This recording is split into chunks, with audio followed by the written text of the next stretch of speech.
একজন ব্যক্তি তার নাম ওসমান হাদি জুমার নামাজ পড়ে মসজিদ থেকে বের হয়েছে, রিকশায় উঠেছে। আমরা সিসিটিভিতে যেটুকু দেখছি, যেটা সোশ্যাল মিডিয়াতে ভাইরাল হয়েছে, দেখলাম যে মোটরসাইকেল নিয়ে যাচ্ছে, একজন চালাচ্ছে, পিছন দিক থেকে আরেকজন গুলি করলো। সবচেয়ে দুঃখজনক হলেও সত্য, আমার দেশের প্রশাসনিক কাঠামোটা এতটাই দুর্বল, দিনে দুপুরে প্রকাশ্যে মানুষের সামনে দিবালোকে একটা সন্ত্রাস, একটা শুটারম্যান ওসমান হাদিকে গুলি করলো। অথচ এই শুটারম্যানকে আমার দেশের প্রশাসন ধরতে পারল না। চরম ব্যর্থতা। এই ব্যর্থতার জন্য আমাদের এই মুখটা জাতির সামনে দেখাতে লজ্জা হয়। স্বাধীনতা পেয়েছি 54 বছর।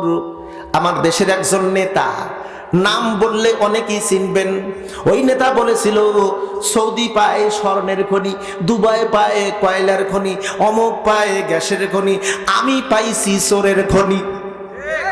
কথা বলেন না কে? কোন চোর আর চোর, চোরের অভাব নাই। ঘরে চোর, বাজারে চোর, রাস্তায় চোর, অফিসে চোর, আদালতে চোর, সংসদেও চোর। যার কারণে আমরা দেখেছি এই দেশে এত চোর বন্ধু, শেষ পর্যন্ত চুরি করতে করতে আমার দেশটাকে দেউলিয়ার মতন বানায় ফেলেছিল। আর আল্লাহর আইন যদি একটাবার বাস্তবায়ন হতো, আল্লাহর আইন যদি সংসদে বিল উত্থাপন করে যদি পাশ করা হতো, আল্লাহর কসম করে বলি, একটা চোরকে করবে হাইকোর্টের সামনে হাত কেটে দিলে বাংলার একটা চোর থাকবে না।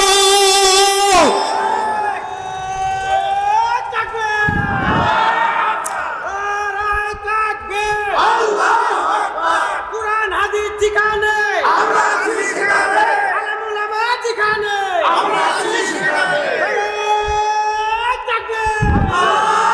প্রিয় বন্ধুরা, চোরের শাস্তি হাত কাটা থাকলে আমার দেশে কি চাঁদাবাজি হতো, দখলদারি হতো, ওই ঘুষ বাণিজ্য চলতো, কেস বাণিজ্য চলতো না। আল্লাহ কয় চোরের শাস্তি হাত কেটে দাও, ডাকাতের শাস্তি এক পাশের হাত অপর পাশের পা কেটে দাও। ডাকাতের শাস্তি আপনারা হয়তো বা অনেকেই নাও জানতে পারেন, সোশ্যাল মিডিয়াতে এটি ভাইরাল হয়ে গেছে। গত 19শে নভেম্বর আমার মাহফিল ছিল জেলা নওগাঁ। মাহফিল শেষে আসার পথে পোরশা রোডে আমার গাড়িটা আটক করা হয়। রাস্তার উপরে ব্যারিকেড দেয়, গাছপালায়। প্রাইভেট কারের ভিতরে আমরা 3 জন ছিলাম, আমি, সফর সঙ্গী আর ড্রাইভার।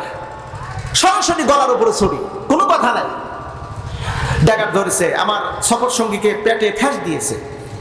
এক পর্যায়ে আমাদের কাছ থেকে সব নিয়ে নিল, আরো অনেকগুলো গাড়ি ঠেকাইল। এ ব্যাপারে আমরা একটু চিন্তা ফিকির করলাম, আল্লাহর দেশে আমার এই জমিনে যদি ডাকাতের শাস্তি, আল্লাহর আইন যদি বাস্তবায়ন হতো, ডাকাতের শাস্তি এক পাশের হাত কেটে দাও আর এক পাশের পাও কেটে দাও, এই শাস্তিতে যদি বাস্তবায়ন হতো, একবার বাংলার জমিনের কোন জায়গায় রাস্তাঘাটে আর ডাকাতি হতো না। আমার দেশের ভাই, আমার দেশে যদি জেনার শাস্তির ব্যাপারে আল্লাহর একটা আইন আছে না নাই? যারা জানেন একটু জবান খুলে বলেন, আছে না নাই? একটা আইন কিন্তু আছে। আল্লাহর আইন হলো, যদি পুরুষ আর মহিলা যদি জেনা করে, বিবাহিত যদি হয়, তাদেরকে পাথর দিয়ে মেরে ফেলো। এই কথাটা কার? একটু জোরে বলতে হবে, কার?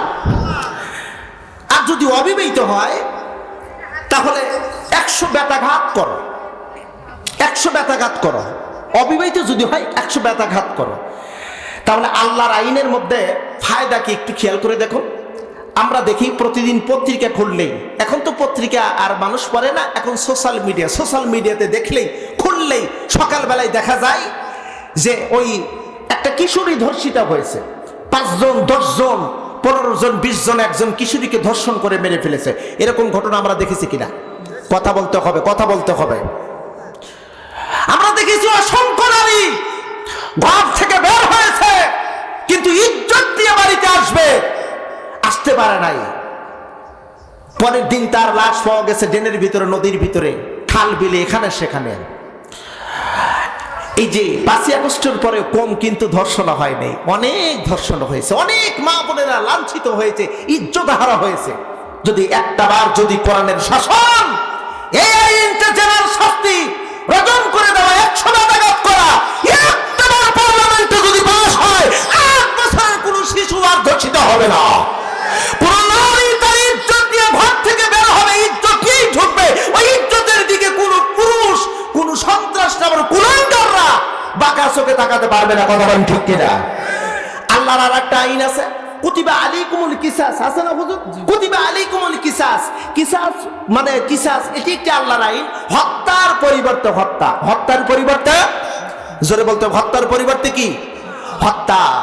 যদি এই আইনটাও যদি আমার দেশে যদি বাস্তবায়ন হতো, তাহলে অকাতরে অকারণে অনেক মায়ের বুক খালি হতো না, খালি হতো না। কত মানুষকে মারা হয়েছে, ক্রসফায়ার করে মারলো, সন্ত্রাসীরা মারলো। গত কয়েকদিন আগে আপনারা সবাই দেখেছেন, ওসমান হাদি জুলাই বিপ্লবের একজন বীর সিপাহসালার, আমার দেশের একজন তরুণ, একজন মেধাবী, একজন সৎ ন্যায়নিষ্ঠবান একজন ব্যক্তি, তার নাম ওসমান হাদি। জুমার নামাজ পড়ে মসজিদ থেকে বের হয়েছে, রিকশায় উঠেছে। আমরা সিসিটিভিতে যেটুকু দেখছি, যেটা সোশ্যাল মিডিয়াতে ভাইরাল হয়েছে, দেখলাম যে মোটরসাইকেল নিয়ে যাচ্ছে, একজন চালাচ্ছে, পিছন দিক থেকে আরেকজন গুলি করলো। সবচেয়ে দুঃখজনক হলেও সত্য, আমার দেশের প্রশাসনিক কাঠামোটা এতটাই দুর্বল, দিনে দুপুরে প্রকাশ্যে মানুষের সামনে দিবালোকে একটা সন্ত্রাস, একটা শুটারম্যান ওসমান হাদিকে গুলি করলো। অথচ এই শুটারম্যানকে আমার দেশের প্রশাসন ধরতে পারল না। চরম ব্যর্থতা। এই ব্যর্থতার জন্য আমাদের এই মুখটা জাতির সামনে দেখাতে লজ্জা হয়। কথা বলতে হবে, লজ্জা হয়। তোমাদেরকে সরকার টাকা দিয়ে, বেতন দিয়ে কেন রাখতেছে? সন্ত্রাসীদেরকে তোমরা দমন করতে পারতেছ না। মানুষ প্রকাশ্যে তাদেরকে হত্যা করা হচ্ছে, তোমরা এটা দমন করতে পারছো না। তাহলে তোমরা কেন বেতন নাও? কেন তোমরা এই চাকরির নামে অজুহাত দিয়ে সরকারের হাজার হাজার কোটি টাকা নষ্ট করতেছো, জনগণের রক্ত সম্পদ লুটে খাচ্ছ? জাতির কাছে জবাব দিতে হবে তোমাদেরকে। ওসমান শুধু এক ওসমান নয়, এরকম কত ওসমান হাদিকে গুলি করে মারা হচ্ছে দীপালোকে প্রকাশ্যে। যদি আল্লাহর আইন যদি বাস্তবায়ন থাকতো, কুতিবা আলাইকুমুল কিসাস যদি বাস্তবায়ন থাকতো, গুলি করা তো দূরের কথা, বাঁকা নজরে তাকানোর সাহস পাইতো না। কথা বলতে হবে। মুসলমান বন্ধুগণ, এই কথাগুলো যদি বলতে চাই রাত গভীর হয়ে যাবে। আমি আমার আলোচনার পটভূমি একটু গোছায় নিয়ে আসতেছি, মন খারাপ করলেন না তো আপনারা? আল্লাহর নবীজি এই কালেমার যখন দাওয়াত দিচ্ছিল, আমার নবীজি দাওয়াত দেওয়া যখন শুরু করলো, ও মুসলমান, আমার নবীজির দাওয়াতের ইফেক্ট, পার্শ্ব প্রতিক্রিয়া হলো, ওরা আমার নবীজির দাওয়াত গ্রহণ করলো না, না করেও বরং আরো কিছু ভূমিকা তারা নিল, যাতে দাওয়াত না দিতে পারে।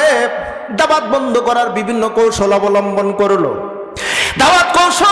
দাওয়াত বন্ধের কৌশল হলো, হুজুর আমার যেখানেই যাই, প্রাথমিক পর্যায়ে হুজুর আমার গোপনে দাওয়াত দিয়েছেন।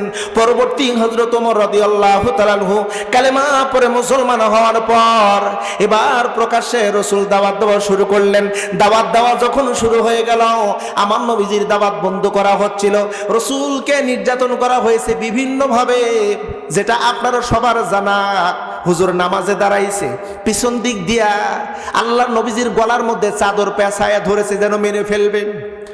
আল্লাহর নবীজি নামাজে সিজদায় গেছে, উঠে পচা নারী ভুরি বিশ্ব নবীজির ওই সিজদারত অবস্থায় চাপায় দিয়েছে, দুনিয়া থেকে বিদায় করবে। আমার নবীজির দাওয়াত বন্ধ করার লক্ষ্যে ওরা একটা জেলখানা তৈরি করলো। সেই জেলখানার ভিতরে আল্লাহর নবীকে 3 বছর কারারুদ্ধ করে রাখা হয়েছিল। এটাও যখন দাওয়াত বন্ধ হলো, ওরা বিভিন্নভাবে বিভিন্ন অপবাদ দেওয়া শুরু করলো। আল্লাহর নবীকে বলতে লাগলো পাগল, হুজুরকে বলতে লাগলো জাদুকর, হুজুরকে বলতে লাগলো ভণ্ড, হুজুরকে বলল বিতাড়িত। এভাবে বিভিন্ন শব্দ বলে আমার নবীজিকে আঘাত দেওয়া শুরু করেছিল। অথচ ওই মক্কাবাসীরা নবুয়তির পরিচয়ের পূর্বে আমার নবীজি কি বলেছিল? আল আমিন। নবীজিকে বলেছিল আল আমিন। কিন্তু যখন রসুল যখন নবুয়তির দাওয়াত দিচ্ছিলেন তখন ওদের কাছে খারাপ হয়ে গেল। আমি এরকম উদাহরণ দেই, দৃষ্টান্ত দেই। এই যে আপনাদের এলাকার সন্তান মোতাসিম বিল্লাহ মসজিদে নামাজ পড়ায়, প্রতিদিন কোরআন দিয়ে ওয়াজ করেন, কিন্তু মসজিদের ভিতর ওয়াজ করে ফায়দা পাচ্ছে না। হঠাৎ করে একদিন কোরআন শরীফ হাতে নিল, আর একটা মাইক ভাড়া করল। মসজিদা শিকারপাড়া কামিল মাদ্রাসার মোড়ে সে দাঁড়ায় এবার ঘোষণা দিচ্ছে, অমসজিদাবাসীরা আজ থেকে কোরআনের আইন বাস্তবায়ন করতে হবে, কোরআনের বিধান বাস্তবায়ন করতে হবে। কোরআনের বিভিন্ন দিক উল্লেখ করে যখন প্রচার করতেছিল, একদল লোক বলতেছিল মোতাসিম বিল্লাহ এতদিন ভালোই ছিল, এখন পাগল হয়ে গেছে। বলবে না ভাই, বলবে না? অবশ্যই কিন্তু বলবে। ও মুসলমান, আল্লাহর নবীজি ছিল আল আমিন। আর নবী যখন দাওয়াত দেওয়া শুরু করলেন, নবীকে বলতেছে জাদুকর, পাগল, ভণ্ড, মিথ্যুক। আজকেও দেখেন যারা ইসলামী আন্দোলনের কর্মী, একামতে দিনের কর্মী, যারা আল্লাহর জমিনে আল্লাহর দিন পরিপূর্ণ বাস্তবায়ন হোক এই কাজে যারা অংশগ্রহণ করে, এদেরকেও অসংখ্য অপবাদ দেওয়া হয়েছিল, এখনো বর্তমান দিচ্ছে। ইতিপূর্বে অপবাদ দিয়েছিল টুপিদারি দেখলেই, ওই চেতনা বাজরা বলতো আলেমদেরকে দেখলেই, টুপিদারিদেরকে দেখলে